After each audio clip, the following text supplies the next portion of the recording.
Quiero agradecer en principio la presencia de todos ustedes acá en el Banco Central, al presidente del Banco Central que nos ha permitido este escenario de diálogo, a Pablo Iglesias, con el que estamos compartiendo este cierre de diálogo en torno a la Revolución Rusa, y a los invitados de lujo que hemos tenido desde el día martes, miércoles y hoy jueves, sobre la Revolución Rusa y su impacto en América Latina, en Bolivia, en el mundo.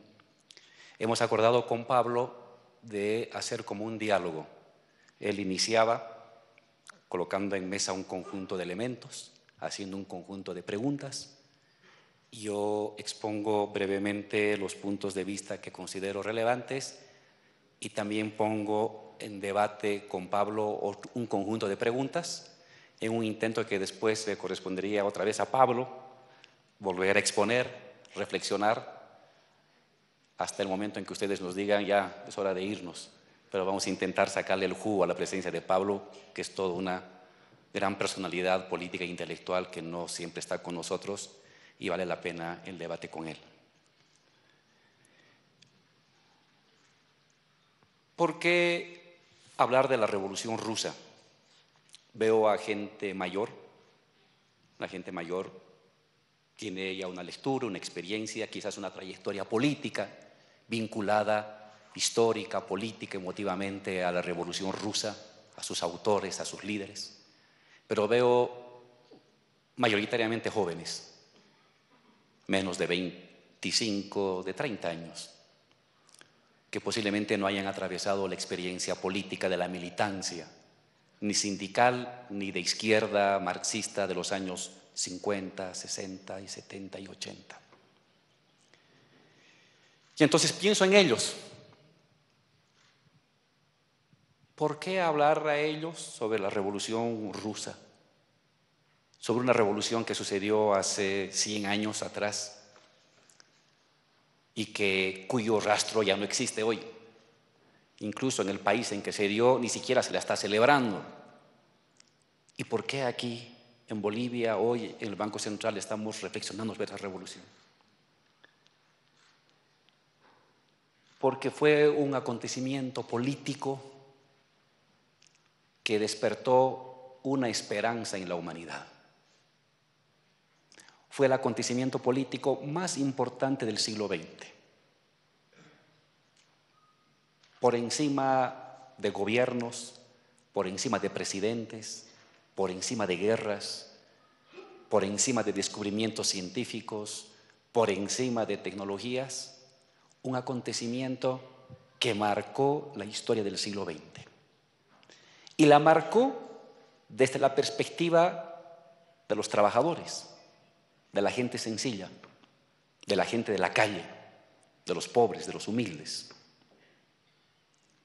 La Revolución Rusa tuvo tal impacto en el mundo entero que dividió el mundo en dos. Rusia, Europa, América Latina, Estados Unidos, África, Asia. A partir de ese acontecimiento se escindió en dos grandes bandos. El bando de los comunistas, con sus distintas variantes internas, y el bando de Occidente, digámoslo así. Unos, Occidente, defendiendo la estabilidad, el capital, la ganancia, el poder de pocos, la riqueza de pocos, la pobreza de muchos. Y otro, llamado los comunistas, socialistas, marxistas, leninistas, estalinistas, trotskistas, maoístas y todos los istas que tú quieres, hablando de otra cosa, hablando de la igualdad, hablando de la justicia, hablando de superar el capitalismo. Y esta escisión del mundo no solamente fue territorial, el socialismo real, el bloque socialista, primero Rusia, luego los otros países de Europa del Este en la Segunda Guerra Mundial, luego el país más poblado del mundo, China, luego Vietnam, Camboya, Corea, Cuba, el Congo. Se escindió el mundo geográficamente en dos bandos, Occidente y los comunistas, Occidente y los revolucionarios, sino que también generó una escisión mental, una escisión ideológica, una escisión política, una escisión cultural, una escisión simbólica. Los que hablaban de los privilegios, de defender, y que ese era el camino normal, ineludible, inevitable de la humanidad, y los que hablaban de otra humanidad posible, los que hablaban de otra sociedad posible, de otro tipo de Estado, de otro tipo de economía, de otro tipo de cultura, de otro tipo de organización social. Y también fue una decisión espiritual y emotiva. El mundo se dividió en dos: territorial, política, ideológica y emotivamente. Los que estaban con los humildes, los llamados comunistas o socialistas. Los que estaban con los poderosos y los ricos, los llamados capitalistas, los llamados imperialistas. Y esta escisión territorial, política, ideológica, emotiva y espiritual recorrió los países y marcó la historia de los países del mundo entero desde entonces. Aquí en Bolivia sacamos un libro recientemente de un doctor norteamericano, doctor en ciencias políticas o en historia, Thomas Field, que mostraba lo que hacía USAID en Bolivia en los años 50. Y cuando presentamos el libro, hablaron líderes sindicales que vivieron esos tiempos. Recientemente hemos recordado los 50 años de la muerte del Che. Antes la presencia de USAID, antes la masacre de los mineros del siglo XX, antes la matanza y detención de líderes mineros fabriles en La Paz, en Oruro, en Potosí, en Cochabamba. Bolivia no era un país socialista ni mucho menos, pero el miedo a los socialistas, el miedo a los comunistas, hacía de que en Bolivia hubiera la presencia de la CIA, la presencia de USAID, la presencia de la embajada norteamericana, que se persiguiera a los sindicalistas, que se hiciera contracampaña política en contra de los mineros, de los trabajadores mineros, que se persiguiera a trotskistas, a marxistas, a maoístas, a estalinistas, a leninistas. Y la vida política tenía esa cualidad, el combate a los comunistas. Y se decía todo lo peor de los comunistas: se comen las guaguas los comunistas, van a destruir la familia los comunistas, van a incendiar las iglesias los comunistas, te van a quitar tu casa los comunistas, te van a quitar tu televisor los comunistas, te van a quitar tu radio los comunistas, te van a quitar tu cama los comunistas. Parece risa, pero así era el discurso ideológico que se repetía en cada país del mundo de influencia norteamericana o europea. Entonces el mundo estuvo escindido en dos grandes bloques, no solo territoriales y políticos o atómicos, sino mentales, ideológicos.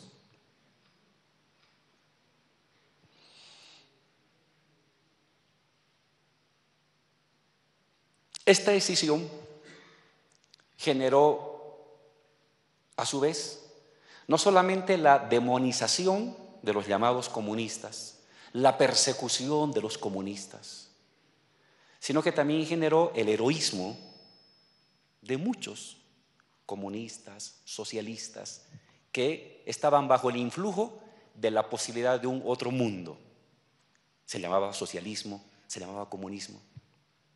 Aquí en Bolivia, la muerte de Marcelo Quiroga. ¿Por qué? por socialista. La muerte de líderes sindicales por ser comunistas, o por tener amistades comunistas, o por ser filocomunistas. Esta lucha generó un despertar de un apasionamiento y de un heroísmo sin límites en la historia de la humanidad. ¿Cuántos revolucionarios no fueron encarcelados a nombre del comunismo? ¿A cuántos no se los torturó? ¿A cuántos no se los asesinó? ¿A cuántos no se los hizo desaparecer por ser comunistas, filocomunistas, cercanos a los comunistas, amigos de los comunistas o socialistas?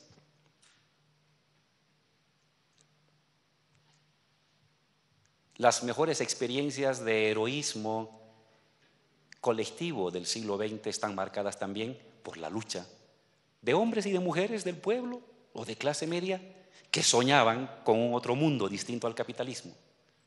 Unos le llamaban socialismo, otros comunismo, otros anarquismo.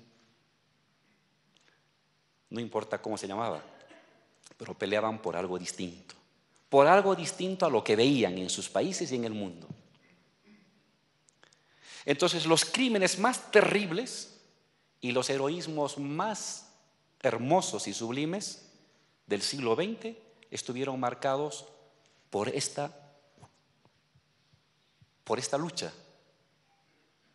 por esta decisión, por esta idea, por este horizonte de sociedad.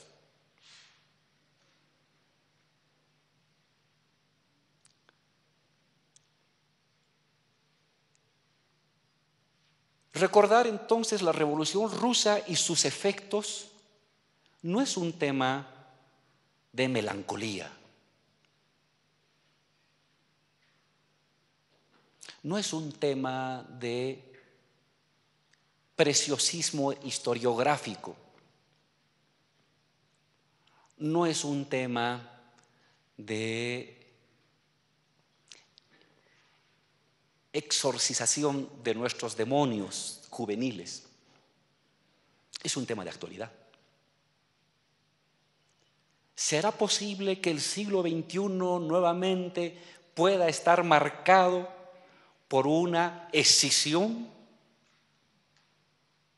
entre los que defienden el bando de lo que existe, de lo que hay, y el bando de los que dicen ¿es posible otro mundo?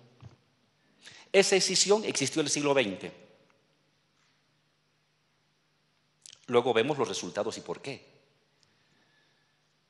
La pregunta es, ¿esa escisión volverá a marcar el siglo XXI? ¿Será posible nuevamente que otra vez esos entusiasmos en condiciones distintas, con teorías distintas, con nombres distintos, con territorios distintos, vuelva a enamorar el espíritu colectivo de la sociedad universal que espera, busca, añora, sueña, lucha por un otro mundo? Porque además, el propio capitalismo y los poderosos, si tuvieron que cambiar sus políticas y volverse socialdemócratas, en el fondo lo hicieron y crear el estado del bienestar europeo o norteamericano, porque lo que hacían era combatir a los comunistas. ¿Cómo impedir que los comunistas lleguen al poder? Pues hay que resolver el tema social. Pasar del capitalismo salvaje al capitalismo social.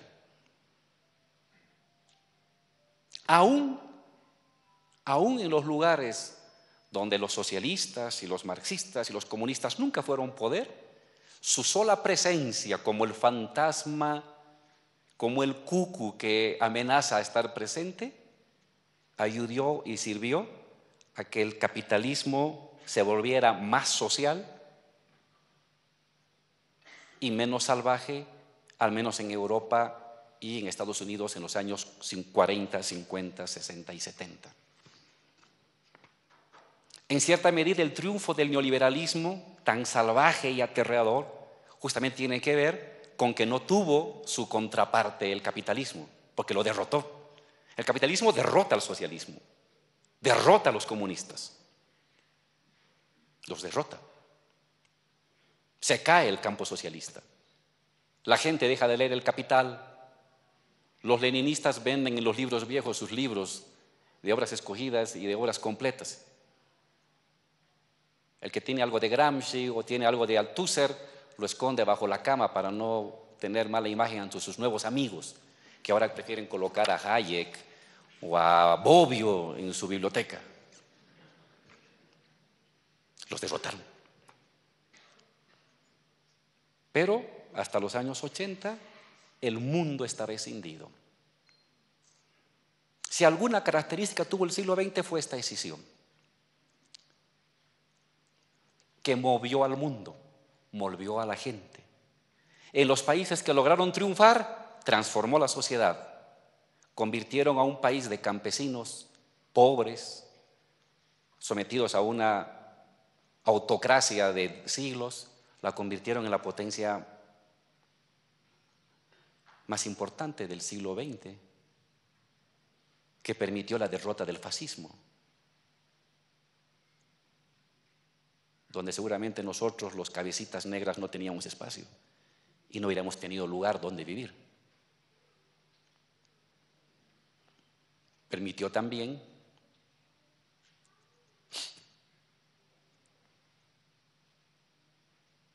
esta revolución, permitió también un conjunto de transformaciones y de potenciamiento de las luchas anticoloniales que se desarrollaron en Asia y en África. Es decir, la historia tuvo un avance el siglo XX por los comunistas. No por la obra de los comunistas. En algunos países sí, pero en otros para ir en contra de los comunistas, para que los comunistas no prosperen, para que los socialistas no triunfen, para que los radicales no ganen. Entonces había que soltar parte de la ganancia, distribuir parte de la ganancia para temperar la sociedad, para disminuir la conflictividad social. La sociedad del siglo XX no puede ser entendida sin la presencia y el efecto de esta revolución. Oye, Álvaro, pero hubo muchos muertos y perseguidos, es cierto. Y los historiadores están ahí para hacernos recuerdo de las persecuciones y del Gulag y de los campos de concentración, por supuesto. Pero lo interesante es de que, pese a todo ello, la historia avanzó gracias a esta presencia de esta polaridad política, de esta polaridad territorial, de esta polaridad simbólica y de esta polaridad emotiva de la sociedad. El siglo XXI nace sin polaridad. Por eso es un nacimiento de un siglo algo desabrido.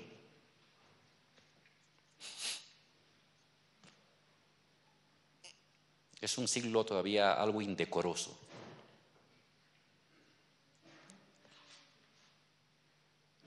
Porque se habla del siglo XX sobre un vacío, sobre un triunfo absoluto de los poderosos, del modelo de libre mercado, del modelo de la democracia liberal, del modelo de Occidente religioso con la propiedad privada y el dinero como nuevo ídolo, como nueva Biblia, como nuevo Dios irrefutable. Y un momento de pérdida de derechos generalizadas en el planeta, de derrumbe de estructuras organizativas, de retroceso político de las clases subalternas. Y entonces, cuando hablamos de la revolución rusa, la pregunta es, ¿podrá volver a haber una revolución de esa dimensión? ¿Será posible una revolución? En la conversación que tuvimos con Pablo en España, yo hice un pequeño resumen de una serie de puntos sobre la revolución, sobre qué es una revolución y si es posible una revolución. Lo resumo brevemente. La Revolución Rusa y las revoluciones que luego se dieron, y salvando las diferencias territoriales, geográficas, históricas, ideológicas, la revolución que hemos vivido aquí entre el año 2001, 2003, 2005, 2008, 2009, siempre son procesos inesperados, contingentes, excepcionales. La revolución es un hecho excepcional. No es un hecho de laboratorio, no es un hecho de conspiraciones. No importa cuántas veces leamos El Capital, ni cuántos círculos leninistas para leer El Quehacer hagamos. Las revoluciones estallan sin previo aviso, sin decirnos aquí voy. La revolución siempre es un hecho excepcional en la historia de cualquier país y de cualquier región. Estalla por motivos de lo más inverosímiles, a veces por motivos de lo más inesperados, simples, pedestres. Y nadie puede calcular cuándo va a haber una revolución. El mismo Lenin, en esa genialidad que describe Pablo, un mes antes de febrero del 917 decía: capaz ya no voy a ver en vida una revolución. El mismo Lenin, que había dedicado toda su vida a escribir, a conspirar, a organizar partido, un mes antes de la revolución de febrero, ni se la olía que iba a haber una revolución en febrero. Lenin. Así son las revoluciones. Estallan cuando uno no las espera. No se las puede preparar. No se organiza una revolución. Las revoluciones estallan. Por unos caminos, con unos motivos y unos pretextos que nadie puede predecirlos. No hay una alquimia, ni hay un logaritmo, ni hay una polinómica de la revolución. Esta estalla. Pero cuando estalla, la acción, la reflexión, la táctica, el genio político es el que convierte esa revolución en un proceso que puede direccionarse hacia un lado o que puede direccionarse hacia otro lado. Ahí el ser humano, el individuo, la persona, cuenta. En el estallido no cuenta un individuo solo, ni una organización sola, ni un sindicato solo, ni un partido solo. Ahí cuenta un proceso tectónico de clases sociales y de masas colectivas que hasta el día de hoy la sociología más sofisticada y la ciencia política más sofisticada no puede predecir. No hay algoritmo de la revolución. Pero cuando estalla, cuando se despliega en las calles, sí, el genio, la voluntad, la táctica, la precisión, la lucha ideológica cuenta, define y marca tendencias, rumbos que pueden conducir la revolución hacia un destino o pueden conducir la revolución hacia otros múltiples destinos.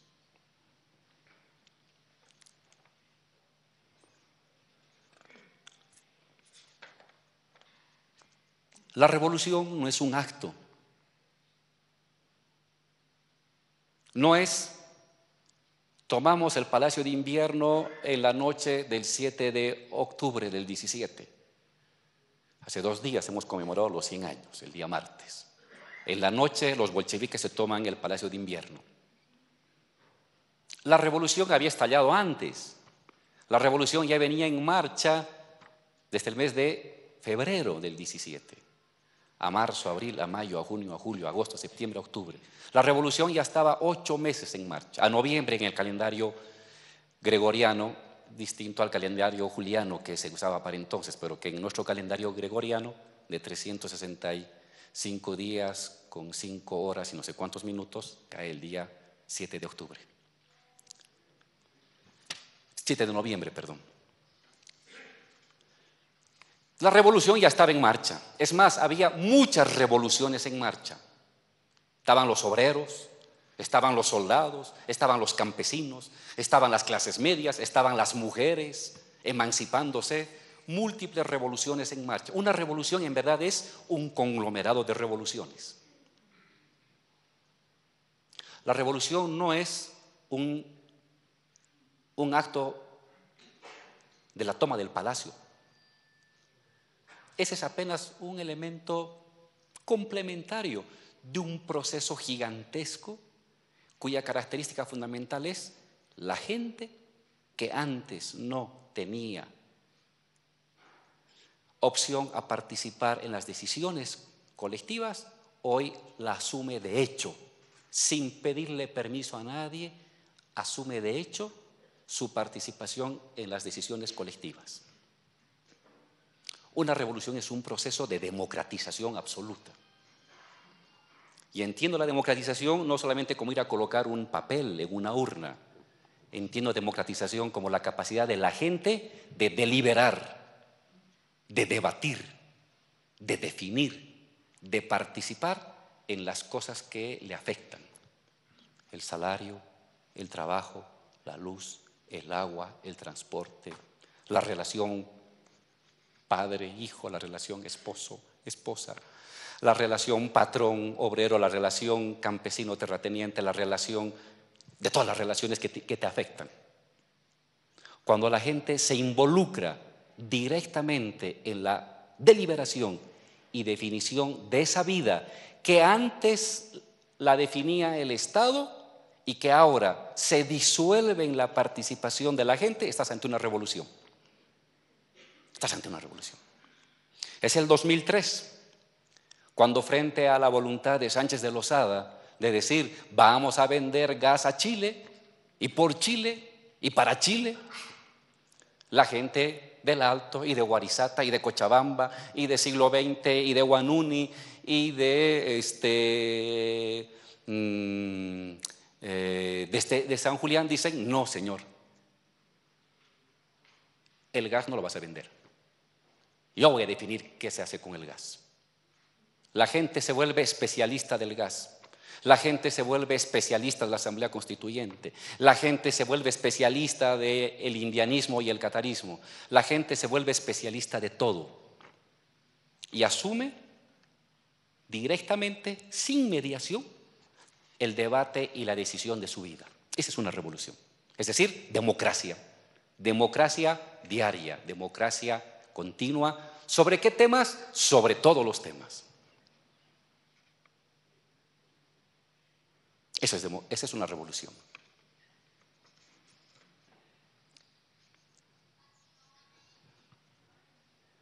Y ese es un proceso. Estalla, se desborda, se amplía a otros territorios, aborda otros temas, retrocede en unos, avanza en otros, se involucran otros sectores que anteriormente eran apáticos. La gente que cotidianamente aceptaba que otros decidan por él, decide que ahora él tiene que decidir. Y se reúne en una asamblea, se reúne en una plaza, se reúne en una fábrica, se reúne en una comunidad, marcha, regresa, vuelve a marchar, vuelve a reunirse, vuelve a debatir, protesta, vuelve a organizarse. Asume la deliberación y el control de los asuntos colectivos de una sociedad.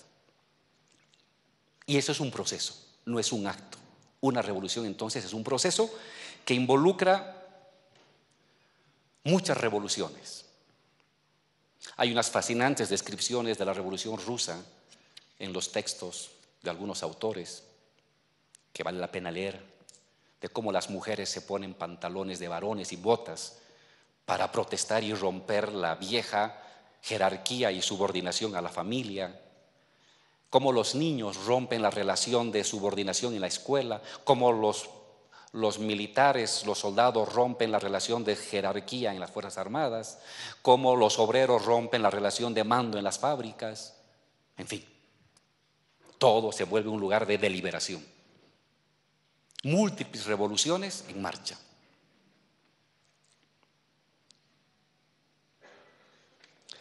Pero, como toda revolución, involucra un involucramiento como toda revolución significa un involucramiento de la gente en los asuntos colectivos, al interior de la gente se forman grupos, colectividades, tendencias.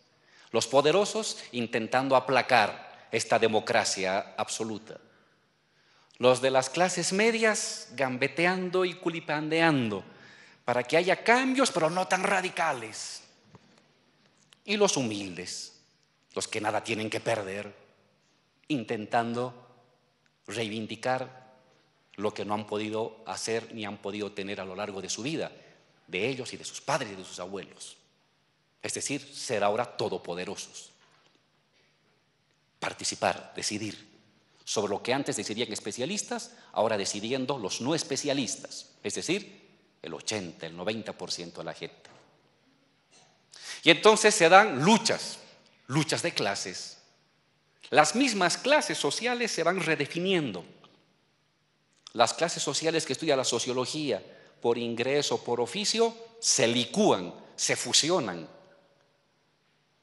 En la revolución las clases entran como en una licuadora y se rehacen cada día. Unos frente a otros, unos contra otros, unos ganando a otros en la búsqueda de influencias. Por lo tanto, una revolución es una intensa lucha, una intensa guerra ideológica, política, cultural y simbólica, para definir cuál será el rumbo. ¿Se volverá a aplacar la revolución y las cosas volverán a su cauce? ¿Se lograrán pequeñas conquistas pero que dejen el régimen como estaba con algunas reformas? ¿O se harán las revoluciones más profundas que se pueda? ¿De qué va a depender? De esa lucha. De esta lucha ideológica, de esta lucha de ideas, de esta lucha de conceptos, de esta lucha de palabras, de esta lucha de consignas. Una revolución es una intensa lucha por la hegemonía de la sociedad. Lo que un partido político hace a lo largo de 50 años haciendo cursos, seminarios, militancia, estudios, debates, se comprime en una semana, se comprime en un mes, se comprime en 15 días. Es una lucha otra vez por el alma y por el cerebro de las personas.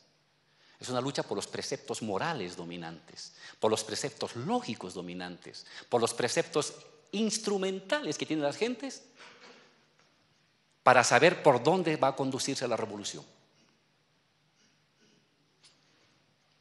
Ahí rescato la palabra, la frase brillante, hermosa de Pablo, de el genio bolchevique.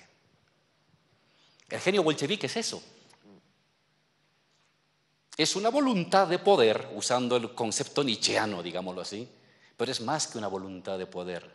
Es esta capacidad para incidir cada día, sobre cada tema, cada hora, en cada momento, un nuevo giro que permita que una idea se irradie, que una consigna se amplíe, que una coalición se articule y se engrose con otras coaliciones.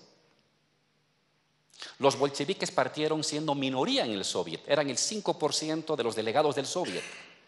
Eran una minoría insignificante, a pesar de tener 20 años o 25 años de preparación de células clandestinas. Eran una minoría. La mayoría eran los socialistas revolucionarios, los llamados eseristas, que era un partido campesino de izquierda. Pero cuando llega octubre, los bolcheviques son la mayoría.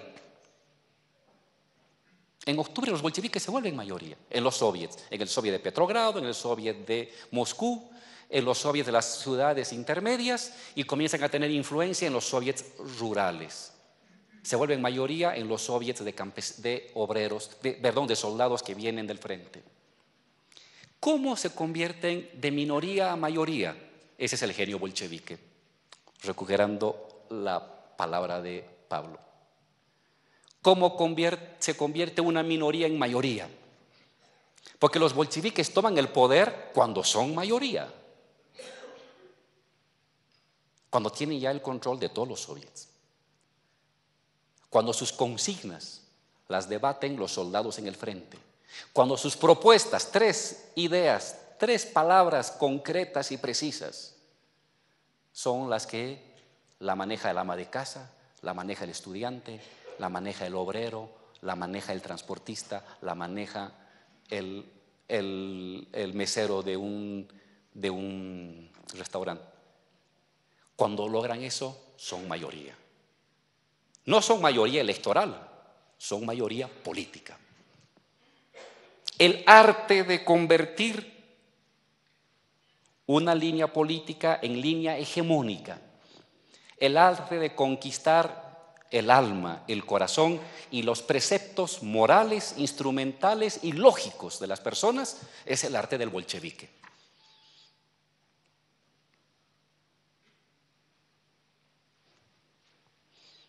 El tren de Finlandia, las tesis de abril, el intento de insurrección de junio, la huida, las persecuciones, el regreso, la presencia de Trotsky en el Soviet de Petrogrado, etcétera, todo es una maquinaria de hegemonía. La revolución no es un hecho insurreccional. La insurrección será un momento, un colorario de una victoria ideológica, política y cultural de los comunistas, de los bolcheviques, en la mayoría de las organizaciones movilizadas de la población rusa. Y la capacidad de establecer alianzas donde no son mayoría. ¿Dónde no eran mayoría? En el campesinado. No eran mayoría. Sus consignas comenzaban a tener presencia, pero seguían siendo sin minoría. ¿Qué hace Lenin? Se alía con los socialistas revolucionarios, que sí tenían mayoría entre los campesinos, y articula la recuperación de su programa y el planteamiento que era transversal, tierra para los campesinos que habían sido expropiados siglos atrás por los grandes terratenientes. Paz. ¿Quiénes morían en la guerra? Campesinos, soldados. ¿Quiénes son los que van a la guerra? Los campesinos y los obreros. Paz, para que los campesinos regresen a sus tierras, para que no se mueran los jóvenes, para defender a unas familias que se estaban disputando territorios en el mundo entero.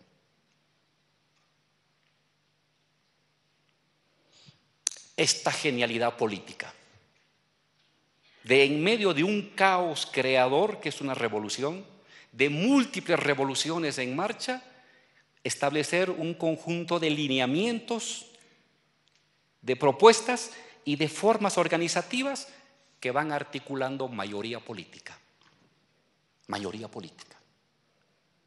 El arte de tejer, diríamos aquí en Bolivia. ¿Por qué Evo y no fue Felipe? Por el arte de quien supo tejer mejor las alianzas.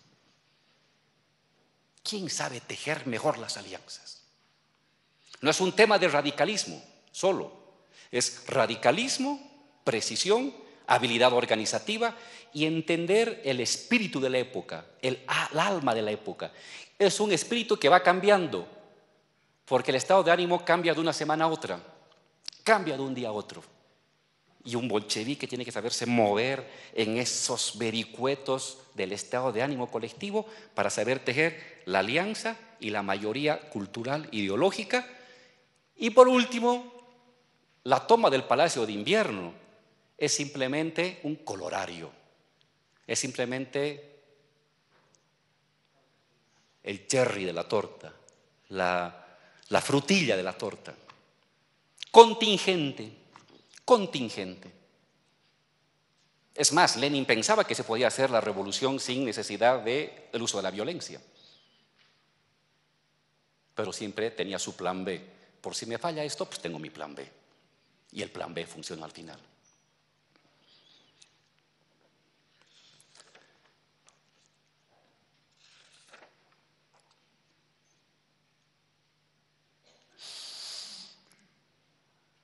Lucha cultural, voluntad política y capacidad de acción inmediata.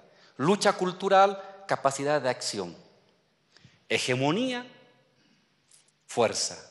Hegemonía, fuerza. Hegemonía, fuerza. Seduce, derrota. Seduce, derrota. Seduce, derrota. Es un arte.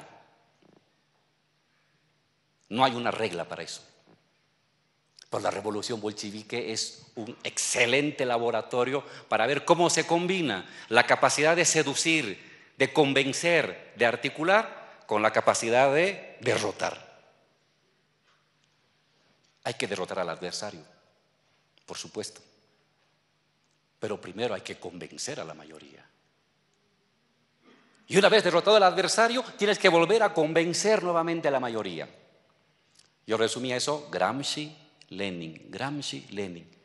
El bolchevismo es una mezcla de gramscismo y de leninismo, o de jacobinismo, si ustedes quieren. Estudiar ese proceso en vivo es una cosa fascinante. No hay mejor lección para un político que ver una revolución en vivo, de cómo se combina la idea, la acción, la voluntad de poder, la fuerza, otra vez el convencimiento, otra vez la capacidad de seducir, otra vez la fuerza. Y entramos a lo que nos plantea Pablo, el Estado. La revolución es una paradoja estatal. Toda revolución en cierta medida desmonta el Estado, desmonta el poder de un grupo que antes tomaba las decisiones, democratiza las decisiones. Pero a la vez, la revolución no ha de poder continuar ni consolidarse si no establece otra vez mecanismos de centralización. El gran debate con el anarquismo, antes en el siglo XIX-XX, hoy con el hollywooismo, diríamos, recordando al profesor Holloway, que es el que reflexionó, cambiar el mundo sin tomar el poder, que es un debate que lo han planteado otra vez. Es el mismo debate de hace 100 años y va a ser recurrente los siguientes 100 años. La revolución, en cierta medida, disuelve el Estado, parcialmente. Sigue habiendo ejércitos, sí, pero ya no hay la jerarquía. Sigue habiendo fábricas, sí, pero ya no hay los mandos, ni las relaciones jerárquicas y totalitarias entre el patrón y el trabajador. Pero si la revolución ha de continuar, necesita otra vez centralizar. ¿Por qué? Porque están los enemigos asediando. ¿Cómo enfrentas a 7 ejércitos? Los rusos fueron invadidos por 7 ejércitos. Tuvieron su guerra mundial en pequeñito. Les invadieron. Le invadió Alemania, le invadió Estados Unidos, le invadió Inglaterra, le invadió otros países de alrededor. ¿Cómo enfrentas? ¿Cómo enfrentas una estructura centralizada de ejércitos con mando? Otra vez, dejando libre a una comuna por acá, otra comuna por allá. ¿Enfrentas sin jerarquía de mando? Eso se intentó y fue un fracaso total. Y ahí es que se nombra como comisario del pueblo a Trotsky, comisario de defensa. Y Trotsky se sube a su tren y lo que hace es estructurar una nueva jerarquía del ejército, que es una nueva jerarquía del Estado. Es heroica la descripción de Trotsky recorriendo con su tren, venciendo a los ejércitos blancos. ¿Qué pasa con las fábricas? Se tomaron los trabajadores. No hay dinero. Democracia total. Pero si esa democracia no tiene un nivel de centralización, no hay repuestos para esa fábrica. Si no hay repuestos, no hay salario para esa fábrica. Si no hay salario para esa fábrica, se comienzan a vender los repuestos de las fábricas. Al final, la fábrica queda desmantelada. Un grupo por sí mismo, aislado, en su autonomía, rodeado de estructuras centralizadas, se vuelve inerme y no puede enfrentarlo. Entonces, ¿qué? Hay que reconstruir un sistema de jerarquía en el ejército. Hay que reconstruir un sistema de organización y de articulación en las fábricas. Hay que establecer un sistema de articulación entre campo y ciudad. Es decir, se vuelve a construir una estructura centralizada, es decir, un Estado. Ah, pero es otro Estado, de acuerdo, pero igual es Estado. Hubiera sido una belleza que no se hubiera reconstruido el Estado. Pero era claro que eso no hubiera durado los 3 meses que duró la Comuna de París. Aún la Comuna de París, para defenderse, tuvo que establecer un mínimo de centralización para defenderse frente a la invasión y a la presencia del ejército prusiano en las puertas de París. Esta es una paradoja de toda revolución, hace 100 años, hoy y de aquí a siguientes 100 años, que toda revolución marca una necesidad de democratización absoluta de las decisiones políticas, por lo tanto, de dilución del Estado y de centralización política, de construcción de Estado. Y si no tiene esa dualidad, no es revolución. No es revolución. En verdad, llamaríamos revolución a esa dualidad. Estado, no Estado, Estado, no Estado, Estado, no Estado. Lo reflexiona Lenin en su texto El Estado y la Revolución, cuando coloca, es un semiestado, le dice. La palabra semiestado me gusta. Es no Estado porque tiene que democratizar permanente la toma de decisiones, pero es Estado porque tiene que combatir a tus opositores y tiene que enfrentar un contexto internacional adverso, que sin centralización sencillamente te arrasa. Porque tú puedes tener la voluntad de decretar el comunismo, de abolir el dinero, de decretar comunas por todas partes. ¿Y qué haces cuando tienes que comprar el repuesto para el micrófono? ¿Y qué haces cuando tienes que defender un pedazo de territorio que quiere ser apropiado por otro país que ha visto un momento de debilidad para ir a quitarte tu petróleo, tu litio, o tu gas, o tu mineral? ¿Qué es lo que le estaba pasando a Rusia? ¿Qué haces? La revolución es eso, es esa contradicción entre democratizar y centralizar, centralizar y democratizar. Si solamente democratizas, te aplastan. Si solamente centralizas, ya no eres una revolución. Entonces tienes que convivir con los dos, democratizando, centralizando, democratizando, centralizando. Es una dialéctica infinita.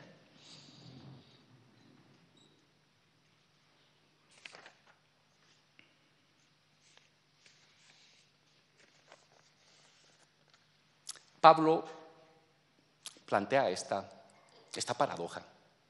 ¿Qué hace un revolucionario cuando se enfrenta? Un revolucionario ha de buscar la democracia absoluta. El país donde todos decidamos sobre todo, donde todos participemos en todo. Pero tiene que enfrentarse con la realidad bruta, terrible, de que tienes que garantizar el abastecimiento de combustible.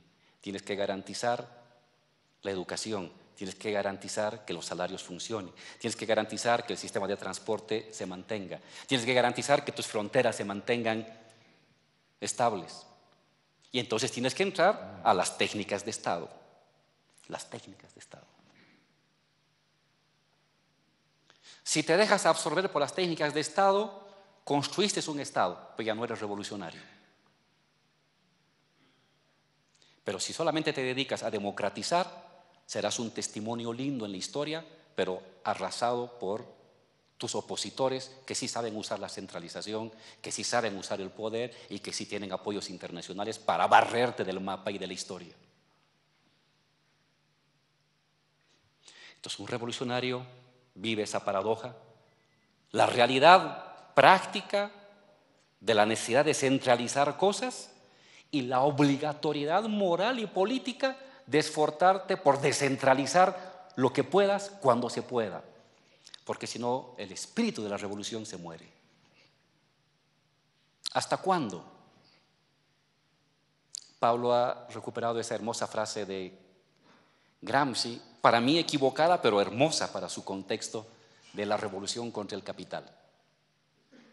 Claro, quienes, no era el capital, quienes leían el Capital decían que la revolución tenía que darse en un país avanzado, desarrollado, como Alemania o como Francia o como Inglaterra, que era en ese momento el núcleo del capitalismo, aunque en decadencia ya, y estaba emergiendo a Estados Unidos.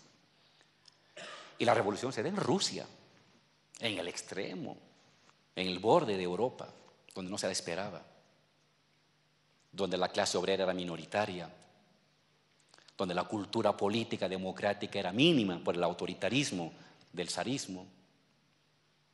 Y se da ahí. ¿Qué hace un revolucionario cuando la revolución se da donde no la esperas? ¿Te vas a tu casa? Dices, no, esa revolución no puede darse, me voy a mi casa a la espera de que sí se dé en Estados Unidos o Inglaterra, porque ahí es el centro del mundo. ¿Qué hace un revolucionario? ¿Huye de su responsabilidad histórica o se sumerge, se mete a la piscina? Eso es el leninismo. El leninismo es asumir la historia como viene, no especular sobre la historia como debiera ser. Eso se lo dejamos al profesor universitario, que se le paga para que haga esas especulaciones. Y que va a quedar para que lo lean de aquí a 100 años. En la vida práctica, ¿qué hace un revolucionario? Tiene que sumergirse. Toda su lectura y su experiencia y su ánimo tiene que volcarse a la realidad. Si no, no es un ser vivo. Si no, no es un revolucionario. Es un diletante, mediocre encima. Con el riesgo del fracaso, ¿sí? Sí, el riesgo del fracaso. Porque la teoría te dice que el capitalismo tiene sus centros, que las periferias son más frágiles, pero también son menos importantes, y que el cuerpo capitalista tiene la capacidad de compensar las debilidades en las extremidades con la fortaleza de su corazón y de su núcleo, para volver a retomar el control en las extremidades. Esa reflexión la hizo Marx el 48. Esta idea del eslabón más débil leninista en verdad es marxista, cuando reflexiona sobre la posibilidad de la revolución en las extremidades del cuerpo capitalista. Es más fácil, dice, pero a la vez dice Marx, así como es más fácil que estalle la revolución en la extremidad, es más fácil también que el capitalismo en su núcleo duro tenga la capacidad de reconstituir y de volver a absorber esa extremidad rebelde, esa extremidad insolente. La teoría te dice entonces que una revolución ha de triunfar si se da en los países más desarrollados, los que tienen la tecnología, los que controlan el internet, los que tienen los sistemas de investigación, los que tienen los centros financieros. Una revolución ahí es una revolución total que abarca al mundo entero. Pero las revoluciones no se han dado nunca ahí. Las revoluciones que han estallado se han dado en las extremidades. Ojalá que se dé en el corazón, y hay que luchar para que se dé en el corazón, pero si no se da, ¿das la espalda a la historia? Ese es el dilema leninista. Ellos sabían que estaban condenados al fracaso. Solos, aislados, un país pobre, marginal como Rusia, por muy grande que sea, estaba condenado al fracaso. Porque no era el núcleo del capitalismo. Es más, la mayor parte de la gente estaba en el precapitalismo. El capitalismo eran pequeñas ciudades, no, grandes ciudades, pero minoritarias, demográfica y territorialmente. Cuando los bolcheviques, Trotsky, Lenin, se lanzan, Lunacharsky, Kollontai, se lanzan a la revolución, eran gente muy culta, habían leído El Capital, sabían de las teorías del imperialismo y sabían que ahí una revolución estaba condenada al fracaso.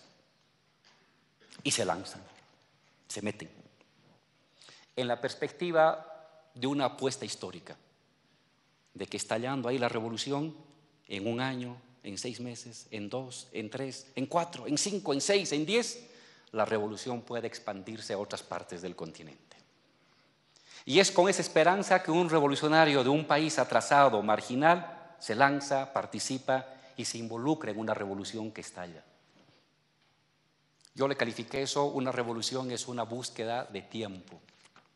Una búsqueda de tiempo para que otros países hermanos, el de al lado, el del frente, se involucre, se vea convocado. Solo estoy condenado al fracaso. ¿Cuándo será mi fracaso? Ojalá que no muy pronto. En 1 año, en 3, en 5, en 10, en 15, pero voy a fracasar. Esa es también la paradoja de la enseñanza de la Revolución Rusa. Por lo general, las revoluciones están condenadas al fracaso si no estallan en el corazón capitalista, si no se vuelven planetarias. Y entonces la esperanza en la que se juega un revolucionario en un país alejado, marginal, en las extremidades, en el eslabón más débil, es la esperanza de su irradiación. Y para eso necesito tiempo. Una revolución tiene que expandir y ganar tiempo. En su radicalidad, ganar tiempo a la espera de que otras revoluciones estallen en otras partes. Tiempo. La desesperación por el tiempo, la desesperación para que en el país de al lado surja algo, la desesperación para que en España pase algo, la desesperación para que en Italia pase algo, la desesperación para que en Francia o en Grecia o en Inglaterra pase algo, porque estoy solo, estoy condenado al fracaso. Lo único que hago es postergar el fracaso, 1 año, 5, 10, 15 años, 20, a la espera de que sucedan otras cosas en el mundo. Pero así avanza la historia. Si no hubiera habido esa apuesta al futuro, el mundo hubiera sido muy distinto el siglo XX. No hubiéramos tenido el Estado social, no hubiéramos tenido el Estado de bienestar, no hubiéramos tenido los Estados nacional populares en América Latina, que en el fondo fueron las estrategias de contrainsurgencia comunista. La historia tuvo que avanzar así. ¿Qué va a pasar a futuro? Lo interesante es de que se derrumba el bloque soviético, se derrumba la idea de revolución. Pocos hablan de revolución. Es más, en los años 80 y 90 los que hablaban de revolución se pasan al campo neoliberal, se vuelven escritores de Sánchez de Lozada aquí en Bolivia, se convierten en promotores de pactos sociales. Los que leían El Capital luego están leyendo a Huntington y a Dahl enseñando sus clases.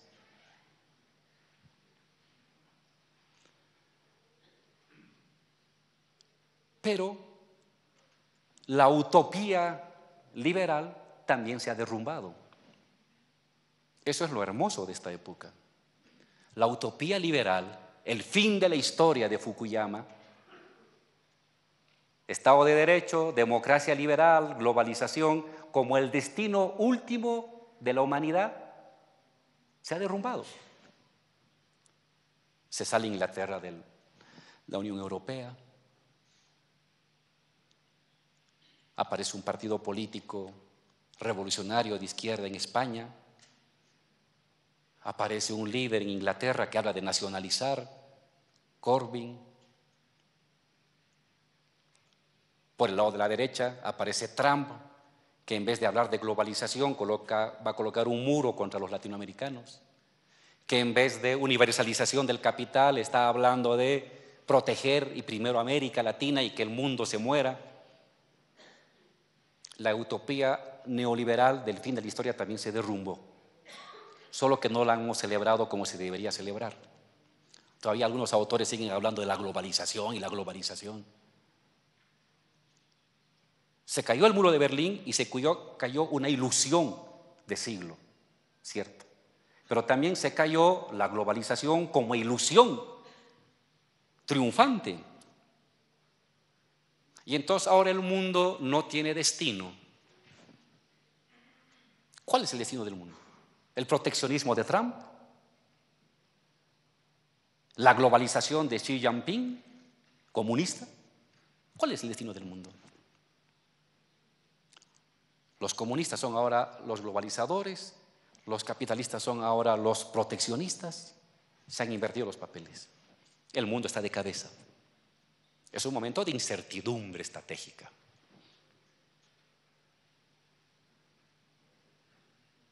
Y cuando se abren esos momentos de incertidumbre estratégica, el profesor Wallerstein le llama, creo, caos sistémico le llama. Es el momento en que se abren las posibilidades que dependen de nosotros, especialmente de la nueva generación de jóvenes. Recordar la Revolución Rusa es alumbrar el futuro. No es un hecho de melancolía, no es un hecho de exquisitez histórica, es un hecho de cómo imagino el mundo. Para sacar la lección de Rusia y para no repetir los errores de Rusia. Pero está claro que el mundo necesita revoluciones, si no el mundo no avanza. Si algo pone en movimiento el mundo son las revoluciones, es decir, la democracia. No la democracia del voto, la democracia de la asamblea, de la calle, de la deliberación. La democracia en la que los que no somos especialistas de nada nos convertimos en los especialistas de todo. El mundo necesita nuevamente esa democracia. El mundo necesita nuevamente esa esperanza, esa ilusión colectiva para poder andar. Sin ilusión el mundo no avanza. Pero además, la propia fisiología del cerebro es predictivo. Siempre está funcionando hacia futuro. Nuestra fisiología, nuestra biología cerebral funciona como predicción. Y hoy le hemos quitado al mundo la predicción de un futuro. El que tenemos está en problemas. El que queríamos fracasó el siglo pasado. Y entonces estamos haciendo un acto de contranaturaleza cerebral al no tener ilusión, al no tener esperanza, al no tener predictividad del futuro de la humanidad. Es un hecho anticerebral. Entonces el mundo requiere otra vez pensar en las revoluciones. Otra vez pensar en algo distinto. Imaginar qué nombre tendrá. No nos peleemos. El profesor Badiou ha hablado de la hipótesis comunista, porque hay cierto resquemor en la izquierda europea de hablar del comunismo. Está bien, socialismo, comunitarismo, lo que quieran. Es decir, algo distinto, donde la gente tome decisiones, donde la gente de a pie, de la calle, tome las decisiones que antes la tomaban los especialistas. Es decir, el mundo demanda pensar otra vez en la revolución del siglo XXI. Si no, no va a haber mundo, si no, no va a haber progreso, no va a haber movimiento de la sociedad. Y va a ser un caos absoluto donde los que van a perder siempre son los más débiles. Entonces, imaginar la revolución del siglo XXI es pensar la revolución rusa. ¿Por qué estamos hablando de ella? Por eso. Porque estamos obligados como seres humanos a imaginar un nuevo destino. La revolución rusa marcó y falló. Muy bien, hagamos algo para que la nueva revolución que vaya a surgir en cualquier parte del continente y del mundo no cometa los errores que cometieron ellos, pero que aprenda de las virtudes que ellos nos dejaron. Porque hay un conjunto de virtudes y de enseñanzas y de tácticas y de estrategias fascinantes, insuperables. Pero a la vez nuestra lectura tiene que ser crítica, porque esa revolución fracasó. Entonces, estudiar por qué fracasó, cómo hacemos para no fracasar, cómo hacemos para que lo que venga a surgir a futuro sí pueda llevar a la humanidad a un mejor destino. Muchas gracias.